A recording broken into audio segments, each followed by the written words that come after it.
Então, olá, Wilson, olá, toda a galera entrando.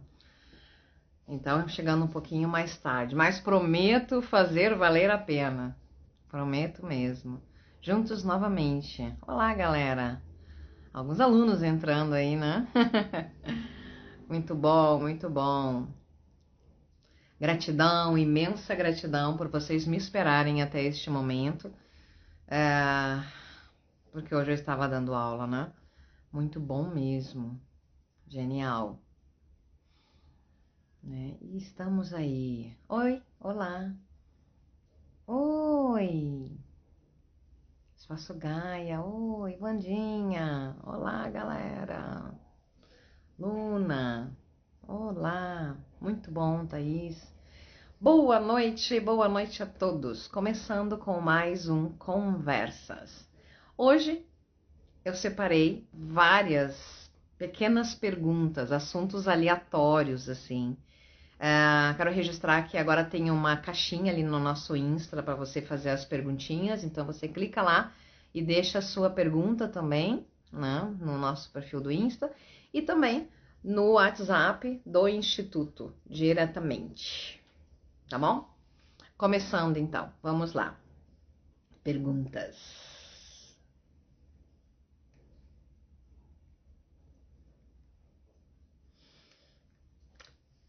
Perguntas básicas, assim, né? Menores de idade podem participar dos seus ritos e das suas festivais, dos seus festivais, né? Não, infelizmente não, né? Isso é por diversos motivos, assim, né? Mas o principal deles é porque nós estamos em uma sociedade e essa sociedade ela possui regras. E se tratando a bruxaria de uma conexão espiritual ainda tão experienciada, ainda tão, enfim, né, com muitos é, paradigmas, muitos prós e contras, e com opiniões e divergentes, então, enfim, não dá. Né? Tanto no Instituto, para estudar no Instituto Imortais da Terra, quanto para participar de qualquer rito de magia, ou de festival, ou do xamanismo, de qualquer uma das nossas atividades, somente maiores de 18 anos. É uma forma de manter as coisas sob controle, não tem como, né? Sem exceções, nem com os pais liberando. Infelizmente, né, nós vivemos em uma sociedade que alguns cuidados eles são obrigatórios, né? Então não tem como. Quando irá ter uma irmandade em São Paulo? Nossa, eu tô louca para viajar a São Paulo, tô louca para que as coisas é, se normalizem, né? A última vez que eu viajei pelo Brasil dando aula foi antes da pandemia e também no início da pandemia foi quando nós compramos o instituto, né? Então também depois dali era enxada, trabalho, as coisas tinham um outro propósito. Daí ficamos todo aquele tempo na pandemia e aí veio enchente. Nós teve o processo das primeiras construções do instituto, enfim, né? Eu estive num momento também que eu disse, não, agora que venham ao instituto e tal, mas não é algo zerado, não. Eu sinto muita falta de viajar pelo Brasil, sinto muita falta de ir pelos espaços por aí. Então, acredito que no início do ano eu tenho alguns assuntos, algumas questões pendentes em São Paulo, com espaços, pessoas que eu tenho que ir organizar magicamente em nome do Instituto, e que então eu vá sim fazer alguns cursos da Irmandade por aí também. Né? Ir a São Paulo, Rio, fazer esse percurso que eu fazia antes. Então, dá para começar a espalhar a notícia sim, né? E, enfim, é necessário voltar a, a ser feliz, né? As origens, né, do que nós tínhamos antes de tudo isso, né? De pandemia e de tantas transformações que nós vivemos, né? Nós todos, né, neste período. Então, sim, vai ter, acredito que no início do ano, tenha a Irmandade Rosa Negra em São Paulo, com certeza. Vamos lá.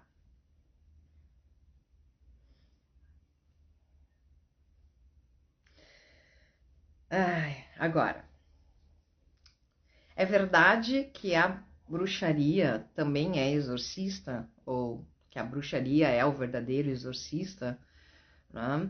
A bruxaria é uma das vertentes exorcistas. A bruxaria é um dos caminhos que trabalha com o exorcismo.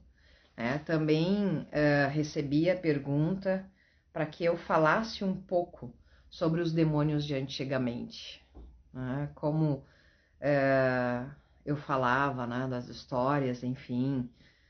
Bom, houve um tempo em que os demônios eles faziam parte do divino como hoje, assim. Não havia essa separação, né? Eles eram alguns nominados por djinns, outros por seres de diversas dimensões, diversos planos, diversos mundos. E o ser bom ou ruim não estava ligado a um nome específico, né? E sim, eu acredito que existem demônios bons e anjos maus, né? A minha concepção do sagrado é essa. Porque hoje, vivendo dentro da magia, da bruxaria e acessando o sagrado, o nosso olhar ele muda muito, né? Eu já vivi histórias dentro da bruxaria que me fizeram pensar assim, né? Sobre o que realmente é bom e o que realmente é mal. Talvez durante todo o patriarcado e o cristianismo, e na era passada, até 2012, os códigos vigentes da Igreja Católica, né? Os códigos vigentes da execução de karma e tudo lá, tudo que habitava naquele universo espiritual e que hoje já está bem ameno, né, no mundo espiritual, no mundo dos desencarnados, muitas vezes me fez olhar para os anjos do tipo, cara, que filha, porque contratos muito antigos e códigos muito antigos cobrados num valor que hoje não se tem mais e que se tornam impagáveis, assim, né? Então, uma divindade nesse processo, né, vai dizer não está correto, mas anjos eram um cargo espiritual, assim, né? E ao mesmo tempo, em situações intraterrenas de quebra de padrões, quebra de pactos, exorcismo mesmo, muitas vezes eu recebi ajuda de seres intraterrenos, que nós denominamos demônios, e que tiveram atos que foram vitais ao processo que eu estava fazendo, né? E ao resultado que eu alcancei diante do bem que eu precisava alcançar para desfazer alguma coisa. Eles já queriam que a situação se organizasse, então conspiraram, ajudaram para que eu conseguisse desenrolar tudo. Então isso é uma ação do bem para mim, né? Então não existe, eu não acredito no bem e no mal necessariamente, né? Eu acredito na situação, né? O que hoje é o bem, amanhã é o mal. O que hoje nós acreditamos como mal, amanhã pode ser a cura. Acho que é por aí, assim, né? E a bruxaria é uma das vertentes que faz o exorcismo. A bruxaria é um dos caminhos iniciáticos que trabalha. Existe a bruxaria existe várias tradições, algumas dessas tradições trabalham com exorcismo. Então, dentro de algumas tradições de bruxaria, existe uma linha dentro dessas tradições que é o exorcismo, que foi por onde eu comecei e por onde eu acabei sendo mais conhecida, assim, aqui no Sul, né? No início da minha carreira de bruxa, digamos assim. Então, existem algumas tradições que trabalham, e trabalham ao lado de outros sacerdotes de outras religiões também nessa mesma linha de exorcismo, assim. Hoje, com a elevação planetária, muito do mundo espiritual foi limpo, e então essa magia mais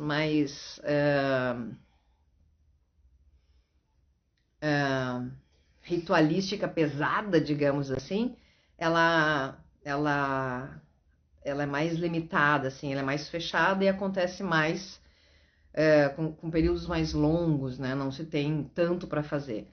Mas houve um tempo em que exorcismo era uma prática quase que 2, 3 vezes por ano aparecia algum caso. Banimento e exorcismo, qual a diferença? Mas não tem nenhuma semelhança. Absolutamente nenhuma semelhança. Banimento é o banimento das energias, o banimento de seres, o banimento de forças que você não quer, boas ou ruins, que você não quer numa situação mágica. A palavra exorcismo significa quebra de pactos. A palavra exorcismo é quando um sacerdote alcança a linhagem de quebra de pactos espirituais, né? A gente está falando aqui de acordos encarnatórios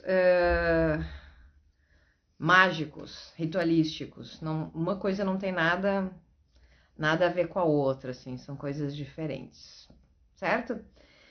Vamos lá. Caminhos iniciáticos. O que são? Quais são? Como funcionam?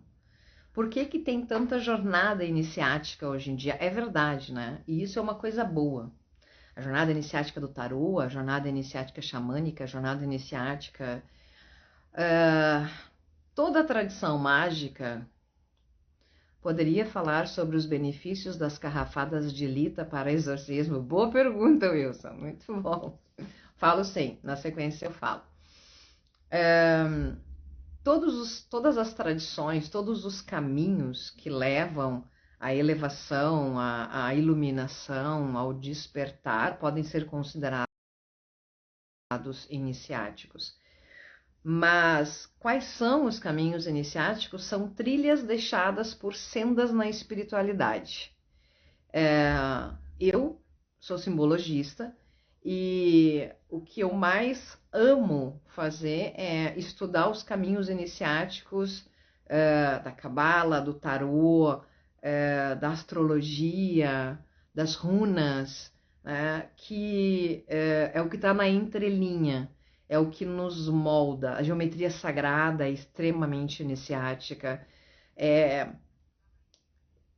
quando você alcança, dentro de qualquer caminho de conhecimento oculto, as chaves que viram os processos de consciência, né? Hoje é muito bom que todos esses caminhos estejam sendo revelados e que as pessoas estejam fazendo jornadas, trazendo esses caminhos, porque nós precisamos muito de ritos. A humanidade ficou muito tempo sem ritualizar. Nós antes tínhamos muitos ritos que dignificavam a nossa existência. Então a gente nascia, aí tinha o batizado, depois tinha a menarca, a semenarca, a primeira menstruação e a primeira ejaculação. Depois nós tínhamos ritos de puberdade, de maturidade sexual. Depois tínhamos ritos pré-nupciais, tínhamos ritos de sobrevivência, de caçador, de guerreiro. Tínhamos muitos ritos e tudo isso ia construindo a nossa personalidade, tudo isso ia construindo o ser humano dentro de nós, né? E hoje nós não temos mais isso. E aí há um vazio existencial, há toda uma estrutura que se perdeu dentro do nosso inconsciente e que não há hoje um caminho a ser seguido para o crescimento. A volta das jornadas iniciáticas é isso, é trabalhar com o processo iniciático de várias vertentes, de geometria sagrada a runas, né? Mas dando ênfase ao processo de crescimento do despertar ritualístico que todas essas ciências ocultas nos trazem e processos mágicos também, para que grave no nosso espírito as maturidades alcançadas. E isso vai construindo a nossa mente, vai construindo, vai amadurecendo o nosso processo. É quase como um rito tardio de evolução, né? Por isso elas são importantes e por isso hoje tem tanta jornada acontecendo.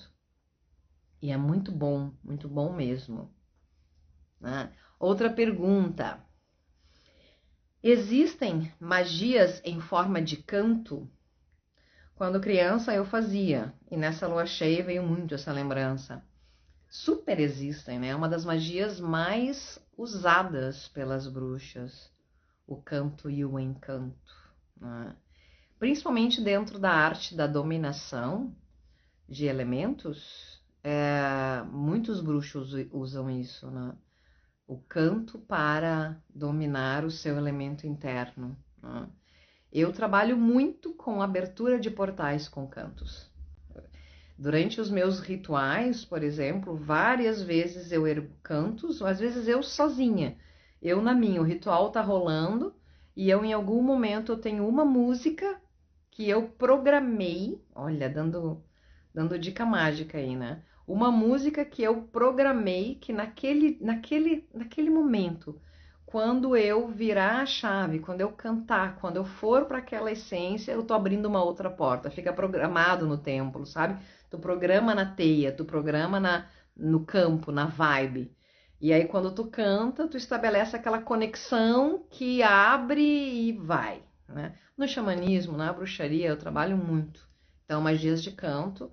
Tá aí uma aula legal para fim de semana, né? Magias de canto, uma aula muito legal de botar na grade da escola, né? Trabalhar com magias de canto. Gosto muito e faço muito isso. Quem já participou dos meus rituais, principalmente no xamanismo, sabe que eu super abro portais com canto, né? Bom, vamos lá.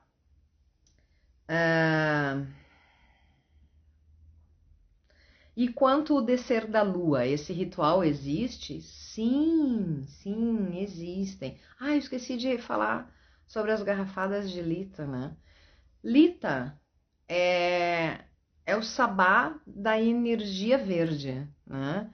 A fotossíntese ela acontece durante a exposição do sol. Então, no dia de maior, no maior dia, né? No dia de maior energia solar, no ápice do sol, no nosso dia mais longo, as plantas estão sobre o maior poder de fotossíntese. Então, elas estão muito fortes, muito plenas, muito absolutas dentro da sua energia. E a bruxa que trabalha com herbárium, ela usa tudo isso para montar as garrafadas de Lita, entre elas a garrafada de exorcismo, que é de 21 ervas de exorcismo, né, que é muito comum. Mas existem muitas famosas também, como aquela que a gente usa para dor nas pernas, para abrir o peito, para passar dor de cabeça. Todas essas garrafadas de ervas, aquelas que ficavam na geladeira dos nossos avós, são feitas no solstício de verão, diante do ápice do poder da luz do sol nas plantas, né? Funciona muito, sim, né? Vamos lá. E quanto o descer da lua, né? Era isso que eu ia responder. Esse ritual existe? Sim, super existe. É muito pleno, né? Eu acho que o ritual da lua ele acontece de duas formas.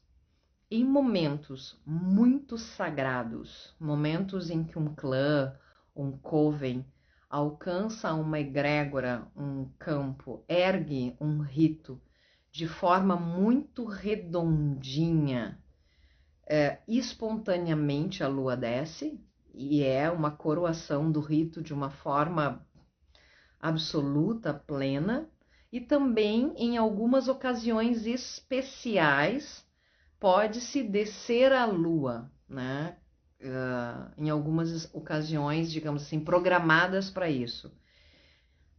Os meus maiores ritos de descer a lua são feitos em luas especiais, como na lua azul, por exemplo, quando não há abertura para o público, quando está só o coven, só os imortais, em que nós descemos a lua para refletir nos espelhos. Não é um rito normal de refletir a lua no espelho, é de descer a lua efetivamente.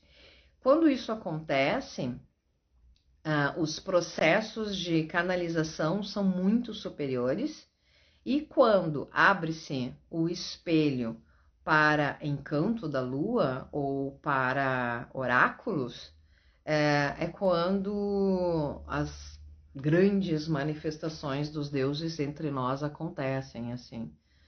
né?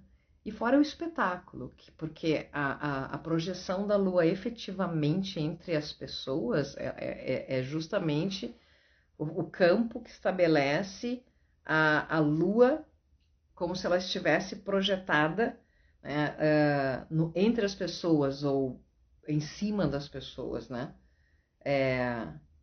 Se monta um campo gravitacional, que na verdade é vibracional, em cima do rito, que a força do campo espelha a lua, e nesse caso ela parece estar muito mais baixa sobre as pessoas. Nesse caso de descer a lua, os espelhos dos negros também estão inclusos? Sim, mas aí é numa consagração normal de espelhos, né? Numa lua cheia especial, taraná, lua cheia em câncer, enfim, que vai se trabalhar espelhos, né? Que é a magia de curvas, que é dobrar os espelhos para que eles se transformem em portais. Eu dei essa aula esse ano na escola, ela volta a cada 2, 3 anos, né? As disciplinas voltam a cada 2, 3 anos. E é um momento que se montam as curvas dos espelhos, né? Ou seja, dobram as dimensões do espelho para que elas se transformem em portais. Os espelhos se transformem em portais. Mas isso é uma outra coisa, não tem nada a ver com o ritual de descer a lua. São coisas diferentes. Certo? Vamos continuar. Vocês trabalham com rituais de sacrifício?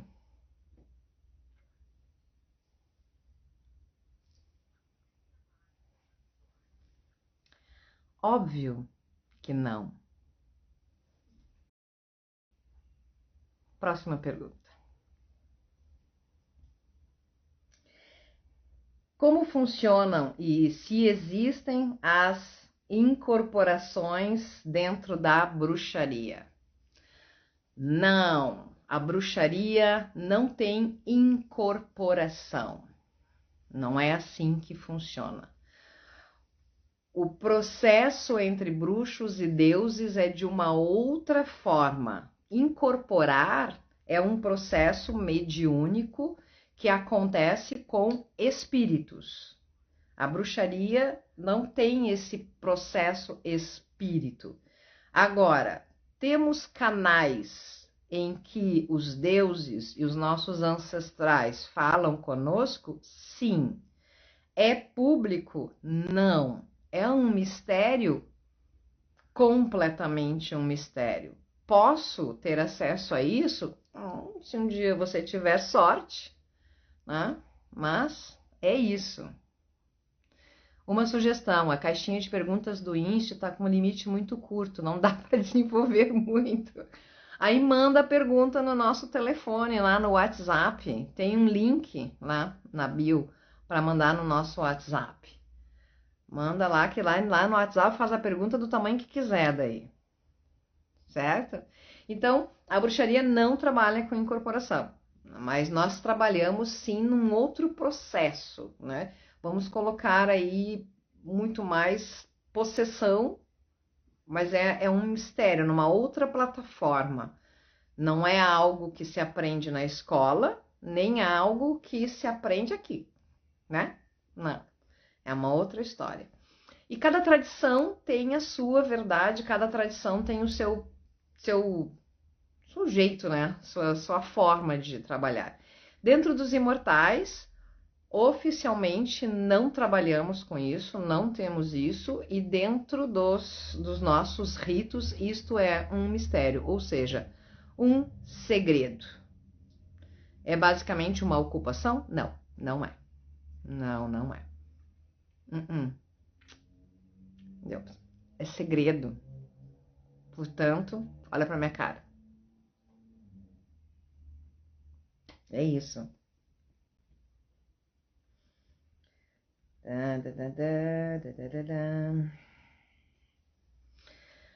Qual foi o maior conselho que você já recebeu em sua jornada espiritual? Que pergunta linda essa, eu adorei essa pergunta. Que eu já recebi, né? Num conselho, certamente foi na minha primeira iniciação, eu morava em Portugal e eu rodei no meu primeiro mistério iniciático. Meu mestre se chamava Fleck, ele era de um coven em Lisboa e ele me rodou, né? Eu rodei no mistério, todo mundo já rodou em mistério.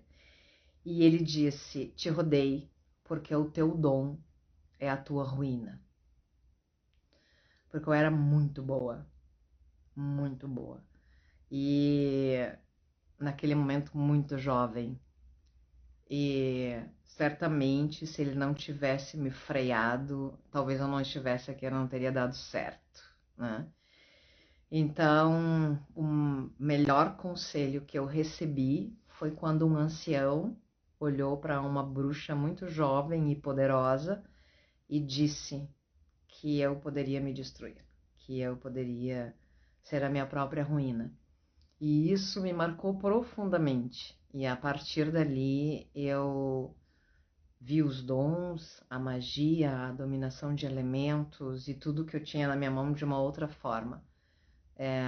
Com certeza esse foi o meu melhor conselho.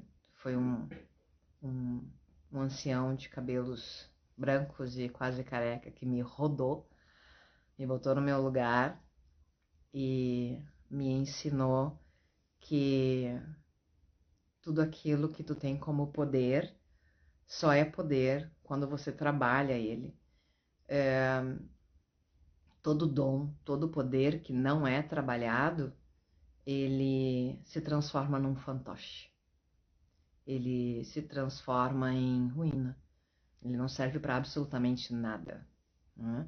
Por isso que quando as pessoas dizem para mim, eu sou especial, eu tenho visão, eu isso, mas eu, porque eles me falam as coisas, porque eu escuto. Tá, legal. Você tem hierarquia, você sabe o que escuta, que Deus que está por trás disso, você fez a iniciação para esse Deus, você tem um caminho, um lastro que realmente ofereça para você certeza do que você está fazendo, ou você está sendo marionete de pessoas. E não são nem do bem ou do mal, né? Mas que trabalham de uma forma não evolutiva, por exemplo, ao planeta, né? Então, meu maior conselho foi esse. Meu maior conselho foi alguém ter me colocado no meu lugar quando eu ainda era muito jovem. Muito bem. Deixa eu pegar aqui mais. Ok.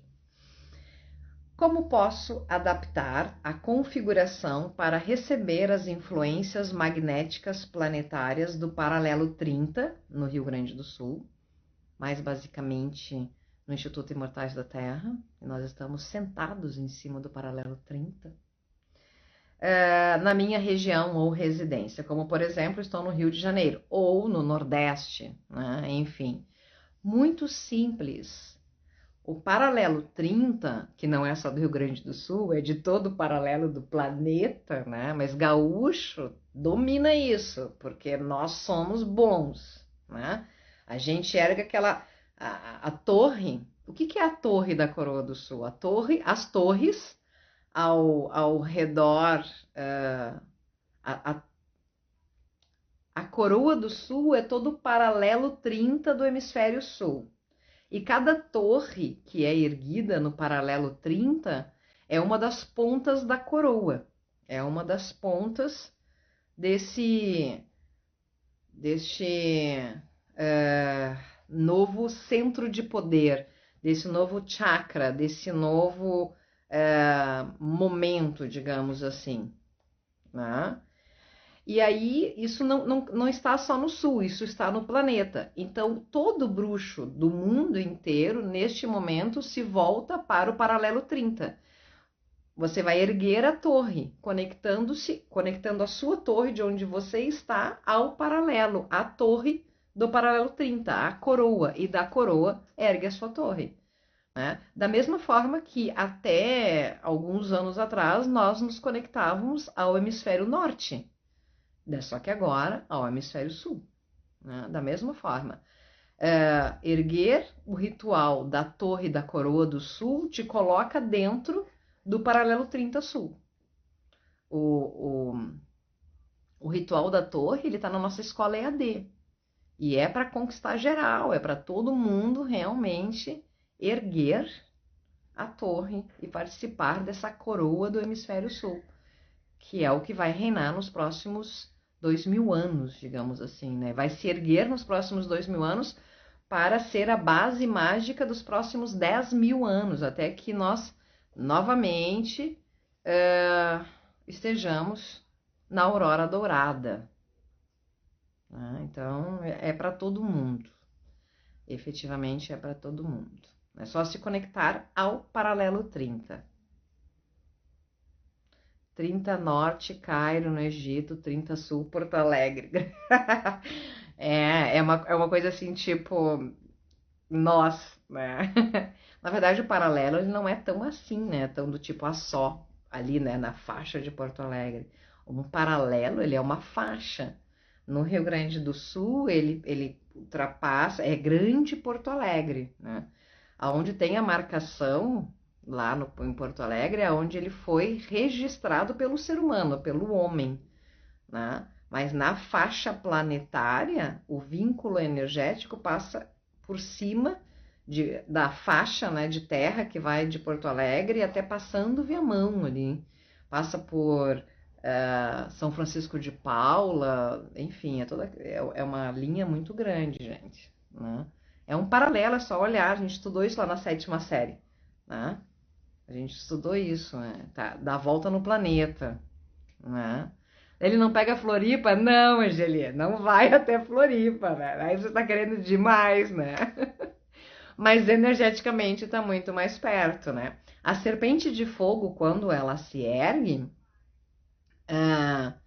ela, nos primeiros 3 metros ao redor da serpente de fogo, é como se você estivesse dentro dela, né? Mas o diâmetro do campo da serpente de fogo é de 3 quilômetros. Então imagina um paralelo, o campo vibracional do paralelo. Viamão, São Francisco ainda é considerado tudo dentro do próprio paralelo. Então o campo dele se estende muito mais, tá? Muito mais mesmo. Tá bom, galera? Bom, manda sua pergunta para nós. Droga! Saudade, irmã. Muita gente boa aqui, muita gente que eu tô revendo aqui, voltando, né? Vamos lá. Bom, por hoje é isso. Hoje eu entrei um pouco mais tarde, né? Porque eu estava em aula. Obrigada por me esperarem, né? Mas quarta-feira que vem estamos de novo às 21 horas. As perguntas que não foram respondidas ficam para a próxima live, ficam para quarta que vem e manda mais perguntas. Vem conversar comigo. Toda quarta-feira, 21 horas, eu te espero. Vem conversar. Beijo grande, tchau, tchau, boa noite.